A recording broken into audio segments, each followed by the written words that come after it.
From the 22 News Plus studio,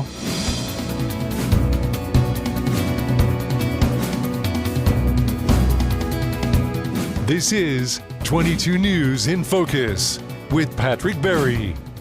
Hello, everyone, and welcome to this edition of InFocus. I am your host, Patrick Berry. Today, I am joined by none other than the illustrious Hampden County Sheriff, Mr. Nick Cocchi. Sheriff, thank you so very much for joining me today. I appreciate it. Oh, Patrick, thanks for having me. I know nothing about the sheriff's department or anything that you do, which is why you're in the hot seat today. I'm hoping you can educate me because I'm probably not the only person who doesn't realize the work that the Hampden County Sheriff's Department does. Before we get to that, I want to learn a little bit about you. Did you grow up in this area? Are you from this area? Tell me about young Nick Cocchi and his life to becoming sheriff. Yeah, well, that's a great question. One I can answer off the top of my head, Pat. No, I've been here my whole life.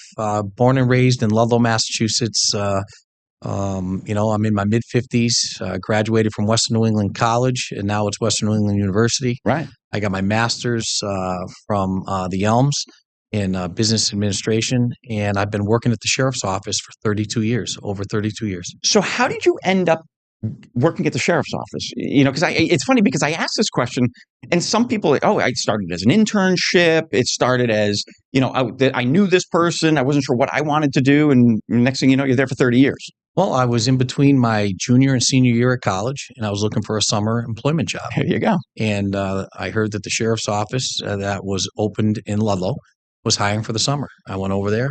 I went through the 2-week-long academy. I became a summer correctional officer. And so how was that so you said between your junior and senior year? So you're 21 years old, 20 years old, yeah. And you're dealing with these incarcerated individuals who are double your age or more. How do you deal with that? Well, they give you a very intense 2-week training. They talk about security. They talked about interpersonal communication skills and how you handle situations. And, in college, I was actually a bar back and a bouncer in some of the local the bar association downtown. The keg room. The keg room, yep. But what you realize, it's the people business. And my major at the time was government. I always thought about criminal justice. So it was a great opportunity for me to see what criminal justice and what the jail had to offer. And I loved it. To the fact that I went to the sheriff before I went back to my senior year in college. And I asked him, I said, do you mind if I stay on? He says, okay, Nick, I'll hire you. But here's the deal. You have to go back and get your degree. I said, well, that's a no-brainer, Sheriff. I'm definitely getting my college education. You only had 1 year left. 1 year left. Yeah. So I was working full-time at the sheriff's office, and I went to school full-time. And I graduated, and then from there, I focused my entire attention to my career at the sheriff's office. And I had a very blessed career from correctional officer to corporal to sergeant to lieutenant to an assistant deputy superintendent. Wow. And I got to see all aspects of what the sheriff's office had to offer. And when I first walked in the door there, I thought it was what you watched on TV. Okay, yeah, I thought we would all think inmates are behind bars. I was to break up fights and keep order. And don't kid yourself, there's an element to that. My job as a correctional officer was to provide a safe environment for the justice-involved people to make an attempt with programs and education and treatment to make an attempt at being a more law-abiding citizen when they return to the community. So what I learned, though, Pat, was it was much more than just that. It was about people. And I was going to mention that it's all about customer service, basically, and you're dealing with people and the different attitudes and different personalities. And granted, those individuals are in a unique situation versus some other customer service roles and public serving roles. But that's a challenge. It was a challenge. It's got to be a challenge. It's got to be the right personality to take on that role. Well, I think I also, in my younger years, I was a sports official. I refereed hockey. I refereed soccer. So you get into understanding the rules of the game, maintaining order, understanding there's two sides. You make a call. One side loves your call. The other side doesn't. Exactly. You're going to hear from the sidelines. So you develop thicker skin. I won't say you ever develop thick enough skin where you don't hear what others may be saying or what their thoughts are. but you develop thicker skin. And what I mean by that is you become very confident in your decision making. And I think that's one of the things that I've learned the most in my experience at the sheriff's office in being a correctional officer or an administrator, is that confidence in making decisions and doing things for the right reasons for the right people, they yield good results. And I think that's what we've built my 9-year administration on, is helping people to help themselves. Okay. We can walk people to successful programs. We can walk them through them. We can get them in a better place. But ultimately, when they're released from custody, they have to make better decisions. So it's about building training them to make those better decisions. That's correct. Teaching and them. It's about putting resources around them, because when you're in jail, the temptation to do things that you would be doing in the community isn't so present, and it isn't there. Right. But when you're released to the community and you go back to the environment or the community that you came to us from, and the criminogenic factors that got you in front of a judge the first time, which is maybe the people you hang around with, Right. the economical position you're in, and that you're having to make money on a side hustle, those temptations are real. So our job is to try to give them the tools and resources to go back to the community, be law-abiding, and to live a lifestyle that is conducive to not having to look over their shoulder. And not have those temptations nearby. That's correct. We are up on our first commercial break. There is plenty more to talk about with Mayor. I just promoted you, by the way. With Sheriff Nick Cocchi. We'll be back in a minute. This is 22 News in Focus with Patrick Berry.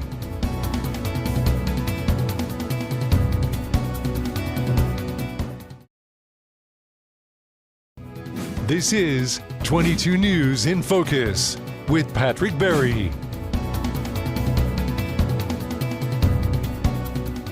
Welcome back, everyone, to this edition of InFocus. Across the desk from me today is Hampden County Sheriff Nick Cocchi. Sheriff Cocchi, thank you for joining me. I appreciate your time. I learned a lot about you and a little bit about the Hampden County Sheriff's Department and the office. I want to get into some of the nuts and bolts now, and I really want to talk about the thing that's probably in the news the most right now. It's the budgeting issues with your department and the support, I guess, for lack of a better description, of our state legislators.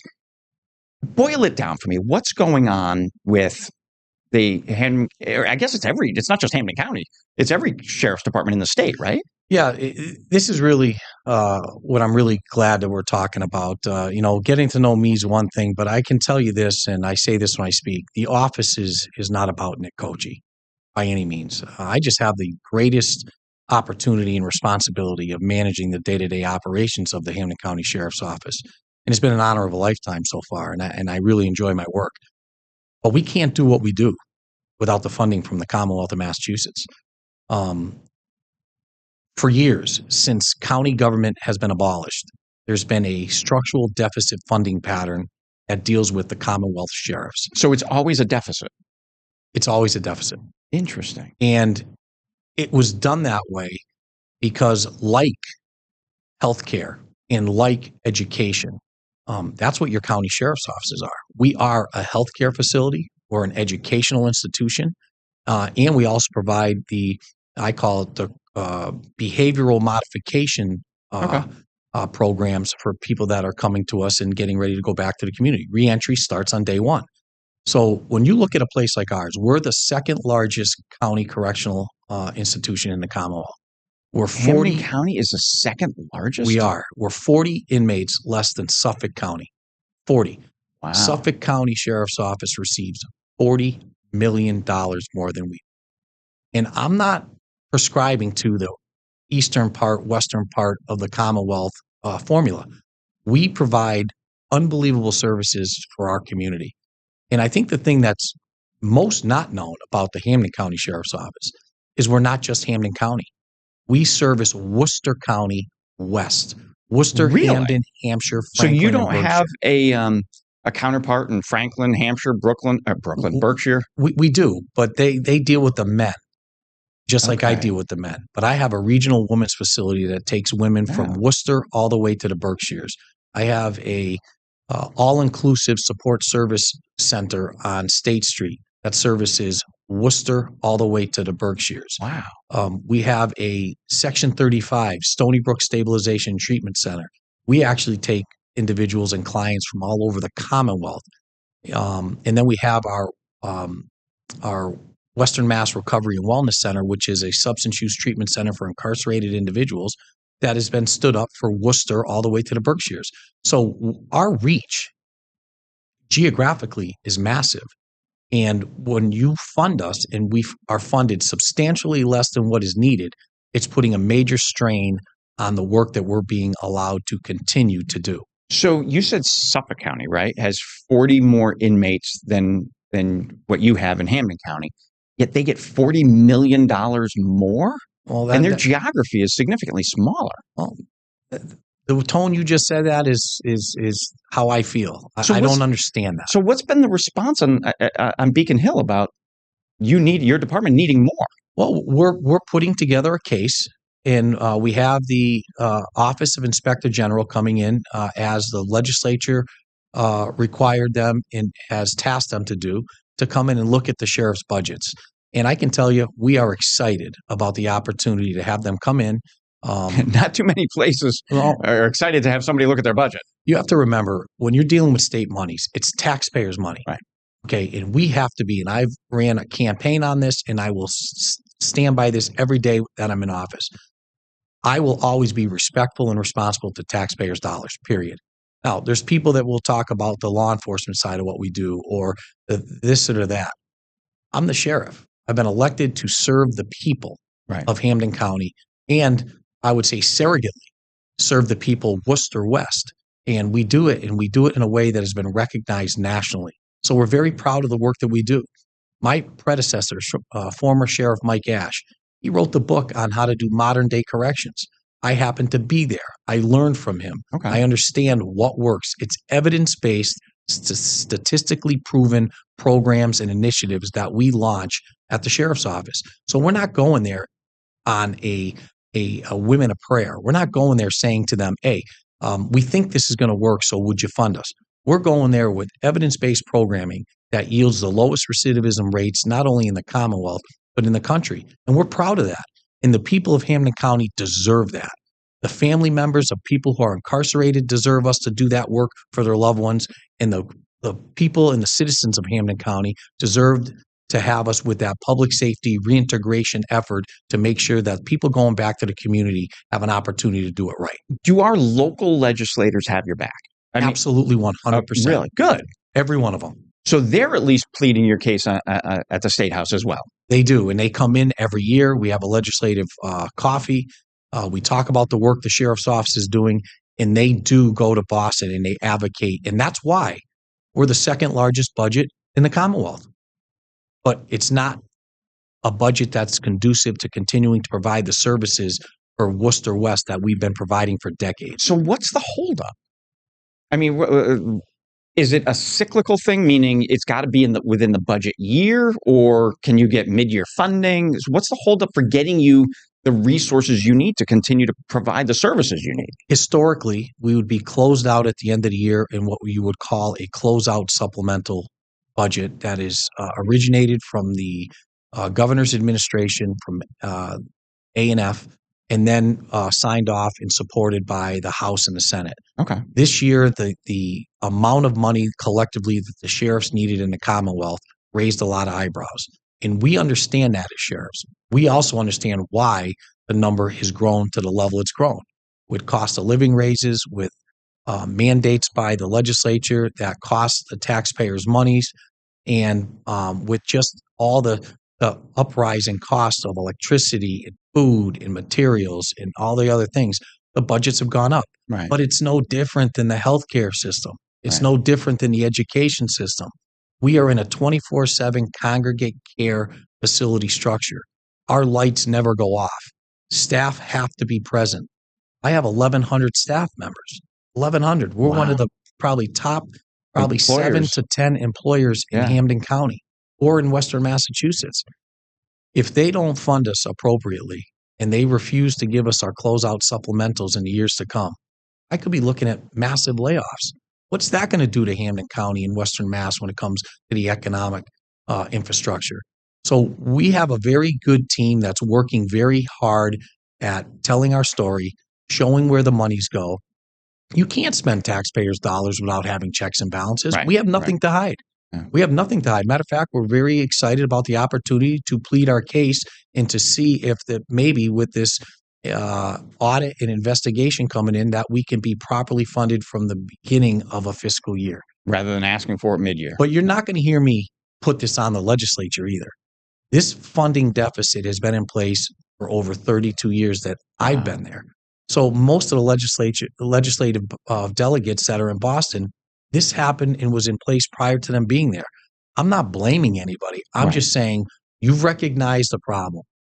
Let's talk about the problem and let's get ourselves to a solution that doesn't devastate one of the best correctional institutions in the country. And that's what I am working so hard every day to get out and educate the public, the taxpayers, and the legislature to we're good cholesterol. What you're giving us monies to do is yielding positive impact in the community. And as a sheriff's office that services Worcester West, doing a pretty darn good job at what I would tell you is a very reasonable cost. At a bare bones budget. We are up on our second commercial break. Stay with us. Plenty more to talk about with Sheriff Nick Cocchi. This is 22 News in Focus with Patrick Berry.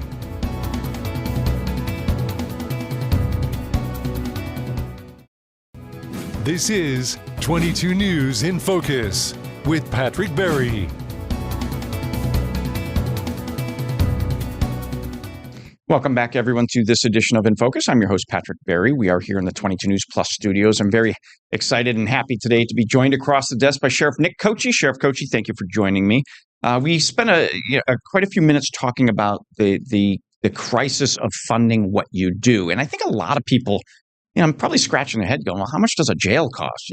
But you do, and your department does way more than maintain safe and healthy living conditions for incarcerated people. But I don't know what that is. So what else do you do besides monitor the incarcerated? Well, to fully fund us, it's about $120 million a year. Okay. And what we received last year was about $95.5 million. Okay, that's a substantial gap. Yeah.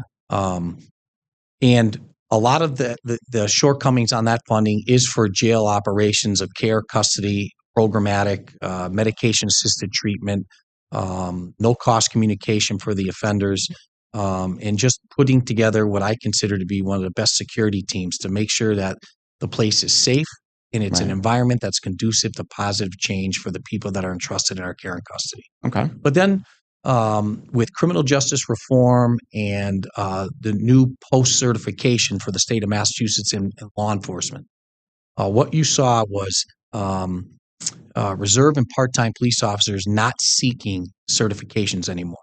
And what you saw small towns, which Hampden County has many small towns. Absolutely. You saw small towns stop losing patrolmen and women. And that was a problem. And departments were struggling to just have a normal staffing pattern to provide their public safety efforts. So as the county sheriff, we have post-certified deputy sheriffs that we decided that we would offer and offset and augment. So fill in those gaps that some of our local communities can't fill. Right. And then, and some people in the community are like, well, if you're short money already, what are you doing that for? It's because that's what the public's called upon us to do. Right. My law enforcement keeping our streets efforts, and our neighborhoods safe. Yeah. But our law enforcement efforts came to the tune of about $3 million last year, which is nothing. Right. When you look at the amount of services that we're providing at, for example, Union Station in Springfield, Forest Park patrols in Springfield. We are on the 4 to 12 and midnight to 8 shift in the town of Palmer, working side by side with the Palmer police officers. We're on the waterways, specifically in Southwick on Congamon Lakes. Okay. People said, well, Sheriff, why'd you stand up a Marine patrol unit? I'm going to tell you why. Because I woke up one Sunday, 3 Sundays in a row, where there was a boating accident happening in Hampden County. And the reason is because people were out there, especially during COVID, they were recklessly going out and operating motor vehicles and I should say boats on the waterways and not knowing what they were doing. So we partnered with the environmental police, with the Southwick Police Department, and we got donated boats to the sheriff's office. And we went out and we started to put Patrol a presence on the waterways. And the calls that were coming in day after day, weekend after weekend, we're simply saying your presence alone is deterring bad behavior. Well, That's good. my job is to make sure that people in the summer times or at any time can go out on the waterways or in the parks and enjoy a time period where they can make memories, not have to gather tragedies. And that's exactly it, Patrick. So we sent our men and women out for specialized training. And again, we're just out there to offset, augment, and support the police departments that are either short or the communities that need a little bit more assistance in providing that safe environment in the tune of what I call public safety. And what I call them are not patrols. It's called community engagement. Okay. We're out there engaging the community, showing our presence, and making sure people can go and walk down the street, go to the parks, and enjoy the waterways. So that community engagement is based on what you had said early in this conversation about research-driven policing. It's proven to work that if you're engaging with the communities, explaining to them why you're there, you're really preventing things from happening down the road, right? So you're just kind of interacting with the community, because without that, then bad behavior is going to happen, right? Well, the best public safety efforts are done in the form of prevention. We don't want people in front of the criminal justice system if we can avoid it. We want to be out there engaging and walking and driving and interacting and seeing people misbehaving or starting to go down a path of destruction to say, hey, we're here to help, or we're watching you, knock it off. Most people that are in the community causing havoc, I know who they are. I've been in the business for 32 years. And every police department knows the same. They're the same people. And I know them by name. Right. So when we pull up, they know my deputies. They know my correctional staff. They know who we are. They trust us because we've treated them fairly with respect. When we hire people with compassion, professionalism, and respect. So when we yield that inside the correctional institution, or when we're engaging with people in the community, what you build is trust. Mm-hmm. And when you have trust, there's really not much you can't get to when you actually show a helping hand. I don't believe in handouts. Right. I believe in hand-ups. Right. And I think that the sheriff's office and the staff, the great men and women of the Hampden County Sheriff's Office, they do that and they do it well every single day. And you said 1,100 staff members. 1,100. That's a lot of people in and about our community. It's a lot of people that have committed themselves to bettering their community. I think that's something that should be applauded, but more importantly, acknowledged by the legislature, by the people that are identifying what the budgets are going to be. Our impact in Hampden County, because of the men and women who work for the sheriff's office, is tremendous. Right. I am often stopped in the community by people saying, Sheriff, thank you for what you do for the community. And my response is, thank you for acknowledging it. I will go back and tell the men and women who get this done for you every day, because the sheriff's office is the oldest elected of office in this country. Oh, funny. The sheriff's office. But here's the other thing. It's not my office. It's the office of the people. Right. I just have the ability to manage it every day. And when the phone rings and requests come in, and Sheriff, can you help this? Or can you have a community service crew clean up this park? Or can you do X, Y, and Z? My job, if we can do it, is to serve the public. And that's what we do. And we've gained a lot of positive goodwill in the community. And I don't want to see that stop. I don't want to become that fortress in the woods where nobody sees the work that we do. Right. Nobody sees the men and women of the sheriff's office and how we want to give back to the community. And that's what we're fighting very hard for every day, is to continue to be recognized as a change agent for Hampden County and Worcester West. And we're going to continue to do those things. Fantastic way to end. Unfortunately, we are out of time. Sheriff Cocchi, thank you so very much for joining me. I would invite you back to the chair on the other side of the desk anytime you want, because we only got the tip of the iceberg of what you and your 1,100 staff members do. Thank you very much for coming in today. Well, Pat, thanks for having me. And anytime, any place, I'll come sit down and we can talk sheriff's office stuff all day long. I love it. Thanks so much. All right. This is 22 News in Focus with Patrick Berry.